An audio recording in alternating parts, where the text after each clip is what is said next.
In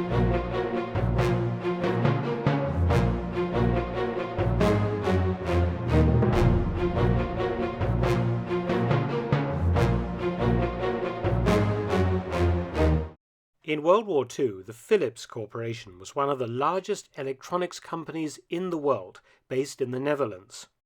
When the Netherlands was captured by the Germans in 1940, Philips continued in operation, making radio equipment for the Germans, accounting for 1/3 of all radio tubes used in German military equipment. For these reasons, Philips' main manufacturing plants at Eindhoven were placed on a list of high-value targets by the British, who determined to destroy the plants at the earliest possible time. But the plant's location made for several problems. The British couldn't simply send in a few hundred heavy bombers at night and blow the places to smithereens, because they were actually within the city of Eindhoven, and with bombing accuracy what it was at the time, such a raid would cause huge civilian casualties. The Dutch were Britain's allies after all, and the Dutch government in exile in London would be outraged. Another possibility was to send Lancasters on a daylight raid, where accuracy would be improved, but the British lacked an escort fighter with sufficient range to protect the bombers, and unescorted, such a raid would, in 1942, be slaughtered by German fighters and heavy concentrations of flak. But there was a third option, a precision surgical strike. The RAF had pioneered extremely low-level raids on Fortress Europe using several medium bomber types.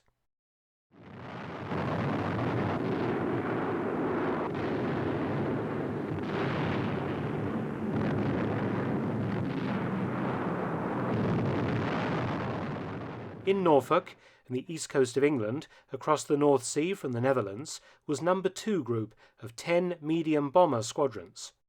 They already flew extremely low-altitude raids on shipping along the French coast and inland. But due to the size of the Philips works at Eindhoven, a big effort was required. RAF Bomber Command decided that all 10 squadrons would attack, codenamed Operation Oyster. The raid was very mixed, as the squadrons flew 4 different types of medium bomber. 3 of the types were American, the Lockheed Ventura, the Douglas Boston, and the North American B-25 Mitchell, while the 4th aircraft type was one of the finest planes of World War II, the famous Wooden Wonder, the de Havilland Mosquito, an extremely fast and sleek machine. The aircraft and crews faced significant challenges. The Ventura in particular was skittish at very low altitudes, and flying into the sea was a real danger. All aircraft faced the risks of church steeples, power lines, tall chimneys and tall trees, and the real danger of bird strike. All of this was in addition to the obvious dangers from ground fire and German fighters. The Philips plants consisted of 2 targets. The plan was for the Bostons to strike first, then the Mitchells and Mosquitos, and lastly the Venturas. After considerable training and practice runs, the number of squadrons taking part was reduced to 8, the B-25s being omitted from the raid. Leading the raid was the experienced Wing Commander James Pelly-Fry of No. 88 Squadron, flying the leading Boston.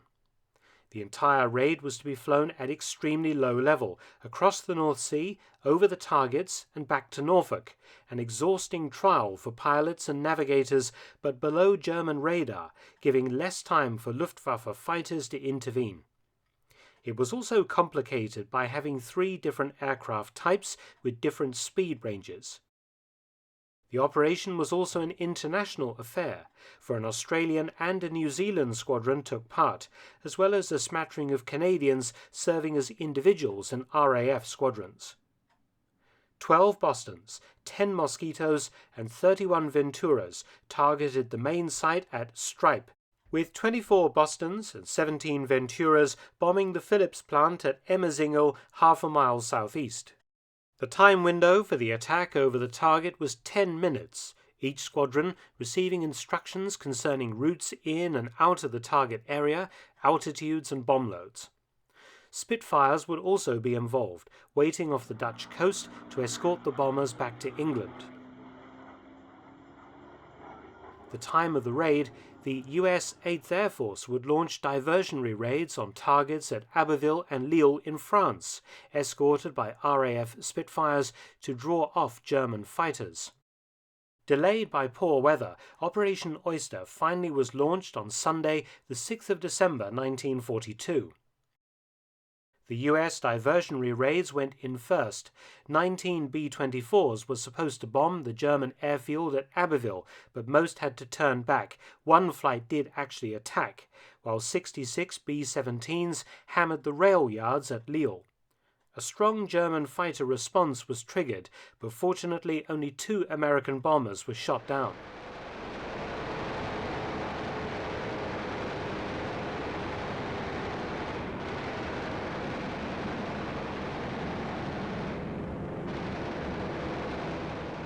One escorting RAF Spitfire managed to down a Focke-Wulf FW-190.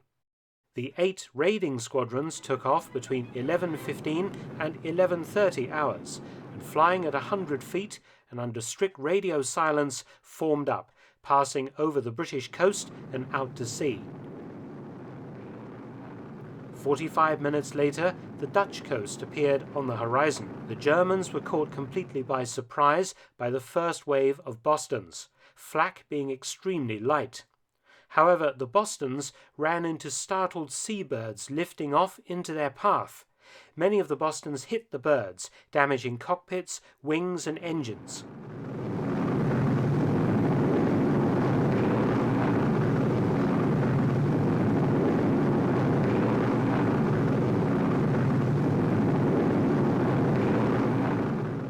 Three minutes later, the Venturas crossed the Dutch coast, met by intense German flak from the now fully alert gunners. One Ventura crashed into the sea, another crash-landed in a farmer's field. Some Focke-Wulf 190s arrived, and one Ventura was shot down. The raid continued.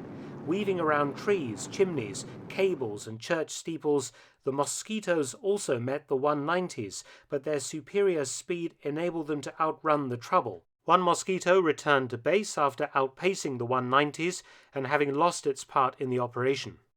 Wing Commander Pelly-Fry with the leading Bostons and Mosquitos arrived at Turnhout. The formation turned northeast and flew for 24 miles to Eindhoven, following a railway line. Then the huge Philips factory buildings loomed in the distance. The 2 attack forces now headed for their respective targets. The Bostons, Mosquitos and Venturas attacked in sequence, coming under fire from flak and machine guns on the factory roofs. Pelly-Fry's aircraft was hit in the starboard engine and wings, but he managed to get clear after dropping his bombs.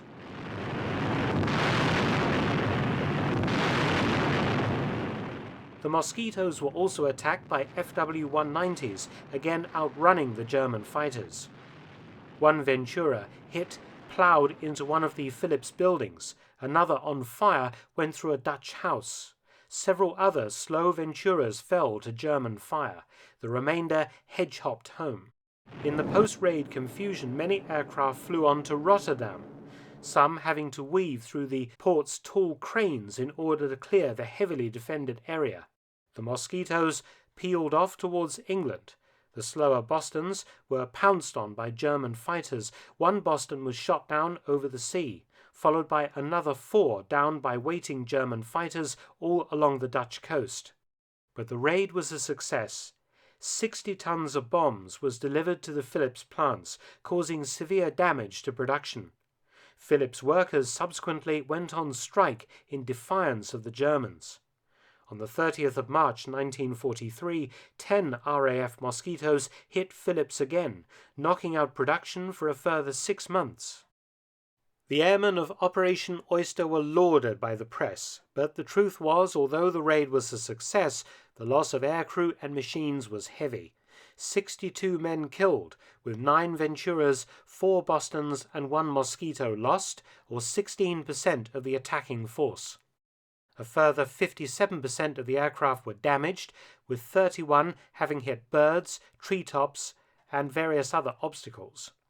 For the Mosquitos, it would become the main aircraft type to be used in future high-speed, low-level precision attacks, but more on that in future episodes.